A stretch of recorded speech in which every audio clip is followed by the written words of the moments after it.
Hello students, क्या हाल चाल। स्वागत है आप सभी का हमारे YouTube channel stars vision classes पर, जिस पर कि आज हम आप सभी के लिए लेकर आए हैं एमएससी सेकंड सेमेस्टर की जूलॉजी फर्स्ट पेपर की क्लास, जिसमें कि हम यूनिट 1 डिस्कस कर रहे थे। जिसमें कि आज हम यूनिट 1 का लास्ट टॉपिक डिस्कस करने वाले हैं, डेवोनियन फिशेस। इसके पहले हमने ऑस्ट्रेकोडर्म फिशेस की स्टडी कर ली है। सारी वीडियोज़ प्लेलिस्ट में ऐड कर दी गई हैं, आप सभी चाहें तो वहाँ से जाकर देख सकते हैं क्या होती हैं डेवोनियन फिशेस के कैरेक्टर्स क्या थे। The Devonian period often called the age of fishes saw a remarkable diversification of fish including both jawed and jawless varieties. यानी कि जो डेवोनियन पीरियड था उसे एज ऑफ फिशेस के नाम से जाना जाता है, जिसमें कि फिशेस में एक रिमार्केबल डाइवर्सिफिकेशन देखा गया, including both jawed and jawless varieties. इसमें फिशेस की जॉ एंड जॉलेस वेराइटीज़ दोनों इंक्लूड थी जो डेवोनियन पीरियड में डेवलप हुई।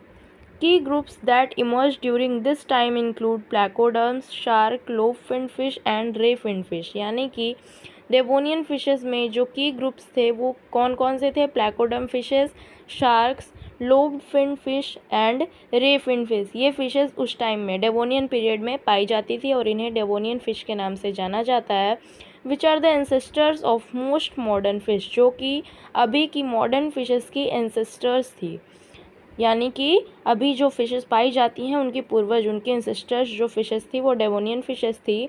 The Devonian also saw the appearance of the first tetrapod. Devonian period में ही सबसे पहला टेट्रापोड का अपीयरेंस देखा गया था, which were related to lobe fin fish, जो कि लोब फिन फिश से रिलेटेड था। यानी कि जो फर्स्ट टेट्रापोड का अपीयरेंस था डेवोनियन पीरियड में वो लोब फिन फिश से रिलेटेड था।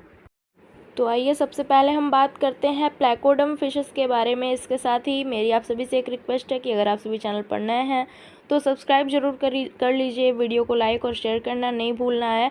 और नोट्स से रिलेटेड आप सभी को कोई भी हेल्प चाहिए तो आप सभी कमेंट करके बता सकते हैं। हमारे टेलीग्राम चैनल पर आपको सारे नोट्स प्रोवाइड करा दिए जाते हैं अगर आप हमसे नोट्स के लिए बोलते हैं तो। यानी कि अगर आप कमेंट करके यूनिट और टॉपिक बता देते हैं कि आपको कौन से नोट्स चाहिए तो आपको हमारे टेलीग्राम चैनल पर वो नोट्स प्रोवाइड करा दिए जाते हैं। तो आइए सबसे पहले जानते हैं प्लैकोडर्म फिशेस के बारे में। Placoderms are vertebrate animals of the class placodermi. Placoderms जो थे वो वर्टिब्रेट एनिमल्स थे प्लैकोडर्मी क्लास के। An extinct group of prehistoric fish, जो कि प्लैकोडर्मी क्या है? एक प्री हिस्टोरिक फ़िश का एक्सटिंक्ट ग्रुप है। यानी कि प्री हिस्टोरिक जो फिशेस थी उनका ये ग्रुप था जो कि अब एक्सटिंक्ट हो गया है, विलुप्त हो गया है। Known from Palaeozoic fossils during the Silurian and Devonian period. ये पैलियोजोइक फॉसिल्स से जाना जाता है। यानी कि पैलियोजोइक जो फॉसिल्स थे उससे इसकी जानकारी मिलती है प्लैकोडर्मी ग्रुप की, जो कि सिलूरियन एंड डेवोनियन पीरियड में पाया जाता था। Their endoskeleton are mainly cartilaginous. इनका जो इंडोस्केलेटन था वो मेनली कार्टिलेजिनस था। Their head and thorax were covered by articulated. यानी कि उनका जो हेड एंड थोरेक्स था वो कवर्ड था किससे? articulated armored plates and the rest of body was scaled or neck depending on the species। यानी कि इनका head and thorax articulated armoured plates से कवर्ड होता था और उनकी जो बाकी बॉडी होती थी वो स्केल्ड या फिर नेक्ड होती थी। यानी कि उस पर स्केल्स पाए जाते थे या फिर स्केल्स नहीं भी पाए जा सकते थे, उनके स्पीसीज़ पे ये डिपेंड करता था। नेक्स्ट पॉइंट है आपका shark. Some sources extend the term shark as an informal category including extinct member of chondrichthyes। कुछ sources जो shark term का यूज़ करते हैं वो chondrichthyes के एक कैटेगरी के लिए यूज़ करते हैं। shark word chondrichthyes fishes के एक extinct member के लिए यूज़ किया जाता है, which is shark like morphology, जिसकी morphology कैसी थी? shark like थी, such as हाइबोडोंट्स, जैसे कि हाइबोडोंट्स की मॉर्फोलॉजी होती है। Shark like Chondrichthyes first appeared in the Devonian period. जो शार्क लाइक कॉन्ड्रिक्थीज थे, कॉन्ड्रिक्थीज फिशेस थी, वो सबसे पहले डेवोनियन पीरियड में अपीयर हुई थी, पाई गई थी। Sharks are characterized by a ribless endoskeleton. Shark को कैसे कैरेक्टराइज किया जाता है? इनमें एक रिबलेस इंडोस्केलेटन पाया जाता है, यानी कि इनके इंडोस्केलेटन में रिब प्रेजेंट नहीं होती है। डर्मल डेंटिकल्स 5 to 7, इनमें 5 to 7 डर्मल डेंटिकल्स पाए जाते हैं।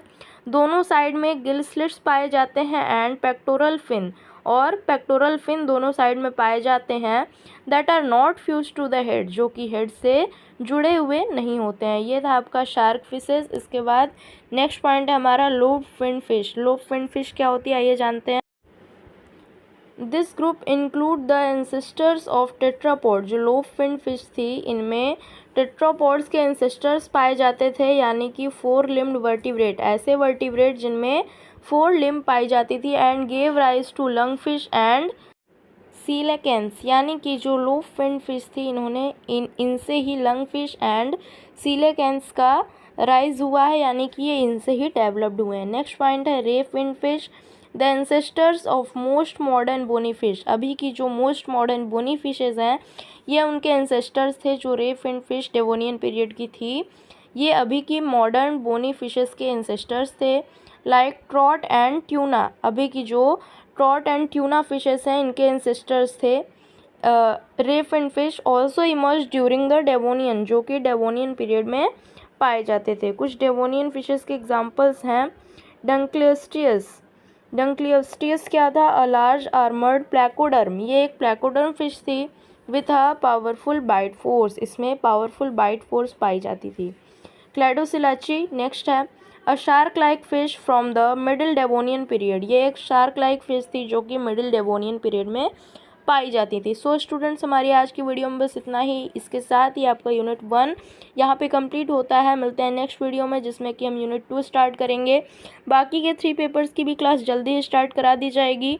तो आप सभी चैनल पर नए हैं तो सब्सक्राइब जरूर कर लीजिएगा। वीडियो को लाइक और शेयर करना नहीं भूलना है। नोट्स से रिलेटेड कोई भी हेल्प चाहिए आप सभी कमेंट करके बताइए। सारे नोट्स जो हैं आप सभी को हमारे टेलीग्राम चैनल पर प्रोवाइड करा दिए जाएंगे और वहीं पर आप सभी को सारे वीडियोस की नोटिफिकेशन भी मिल जाया करती है। इसलिए आप सभी हमारे टेलीग्राम चैनल को भी ज़रूर ज्वाइन करें। थैंक्स।